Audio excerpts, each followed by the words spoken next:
Halo, Assalamualaikum warahmatullahi wabarakatuh. Pada pertemuan kali ini kita akan ngebahas tentang praktek mengimplementasikan histogram of gradient. Nah, jadi kalau secara materi kita sudah pernah bahas gitu ya tentang bagaimana sih alur proses dari HOG tersebut. Nah, sekarang kita mencoba untuk mengimplementasikannya. Nah, HOG itu seperti yang kita ketahui itu adalah fitur deskriptor. Jadi, fitur yang dia ekstrak itu adalah tepi dan juga arahnya. Jadi berbeda memang dengan deteksi tepi yang hanya merujuk pada tepiannya aja kan.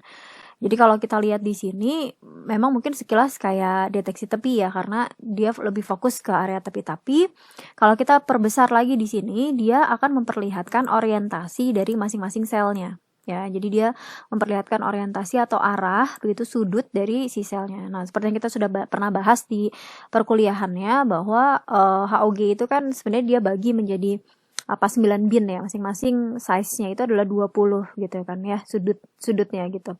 Nah, jadi kalau kita lihat ya ini berdasarkan dari si arah orientasinya. Nah, oke, sekarang kita akan coba implementasikan.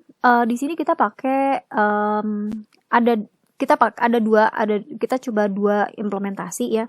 Yang pertama adalah kita pakai library-nya berbeda dari yang sebelumnya. Kalau sebelumnya kita pakai library OpenCV, kalau sekarang kita pakai library dari skitlearn, gak susah ya, dari sklearn ya. Yaitu SK Image yang khusus memang diperuntukkan basis computer vision atau image processing. Jadi SK Image ini ya. Jadi di sini library yang kita pakai itu adalah Matplotlib ya. Matplotlib itu tadi untuk untuk plot tadi show-nya ya, image show-nya. Nah, di sini kita pakai SK Image. Nah, di sini di SK Image sendiri itu dia sudah punya fungsi HOG ya, histogram of gradient ya. Jadi udah ada. Ya, jadi kalau ya nggak masalah ya, secara teori kita sudah mempelajari bagaimana flow-nya. Di sini kita mungkin coba implementasikan. Nah, di SK Image itu sendiri dia sudah punya data collection image ya. Jadi di sini image-nya kita langsung pakai data image collection yang ada di SK Image-nya. Ya, jadi di sini kita pakai data.astronaut gitu. Nah, jadi kalau biasanya kita kan ngebaca image ya atau kita masukin input image. Nah, kalau di sini kita pakai data collection yang udah ada dari SK Image-nya. Nah, kemudian nanti kita punya di sini adalah HOG image sama dengan HOG ya, HOG. Di sini yang perlu dideskripsikan adalah orientasinya ya, kemudian pixel per selnya, sel per bloknya, visualize-nya, dan multi channel-nya. Nah, ini mungkin yang standar biasanya kalau HOG di SK Image mungkin seperti ini. Ya, parameter yang digunakan. Setelah itu udah selesai. Sisanya ke bawahnya adalah hanya untuk menampilkan hasil dari si histogram itu tadi aja ya, dari HOG-nya. Jadi kalau ini kita jalankan hasilnya seperti tadi gitu ya. Nah, ini kelebihannya kalau kita memang pakai library ya. Oke. Nah, yang kedua itu adalah yang di modul I5 berarti ya, kelanjutannya. Jadi kalau yang tadi adalah HOG descriptor gitu ya untuk image-nya astronot, yang sekarang adalah kita mau melakukan jadi HOG itu sebenarnya basicnya awalnya itu ditujukan untuk mendeteksi pedestrian, pejalan kaki si HOG ini ya, pertama kali tahun 2005 itu ya. Jadi kebanyakan kasusnya adalah digunakan untuk itu implementasinya.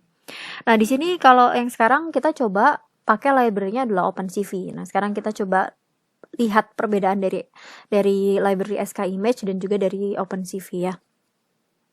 Di OpenCV sendiri dia sudah punya fungsi HOG descriptor ya. Jadi CV2 .HOG descriptor itu dia udah manggil fungsi HOG descriptornya. Nah, bedanya kalau yang di sini kalau kita jalanin dulu ya, kita coba jalanin HOG pedestrian ini.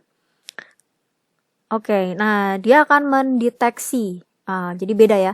Kalau yang HOG SK image ini tadi kita hanya mau memperlihatkan bagaimana output dari proses atau secara visualisasi ya dari HOG itu sendiri, HOG descriptornya. Nah, yang ini kita sudah combine dengan proses klasifikasinya. Nah, biasanya HOG itu dipasangkan gitulah ya, dipasangkan dengan metode klasifikasinya adalah SVM. Karena kan HOG itu dia outputnya adalah vektor dan SVM itu inputannya juga vektor, support vector machine. Sehingga biasanya nyambung kan, artinya dia nggak perlu ada proses lagi mengkonversi gitu. Kalau kita mau pakai metode klasifikasi yang lain kan itu dia yang basisnya bukan vektor ya, dia perlu melakukan proses konversi lagi. Tapi kalau dari HOG ke SVM dia udah sama-sama, datanya sama gitu ya.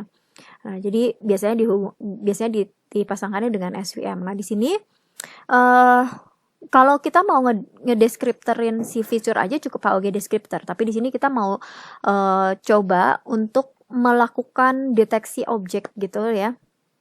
Mana nih gitu dari suatu image itu yang termasuk ke pejalan kaki gitu ya. Nah, jadi HOG descriptor kemudian nanti dia masuk ke HOG.set SVM detector ya, SVM detector. Nah, di sini khusus ada ya kalau untuk pedestrian itu si fungsi HOG-nya sendiri dia punya ada khusus yang untuk people detector.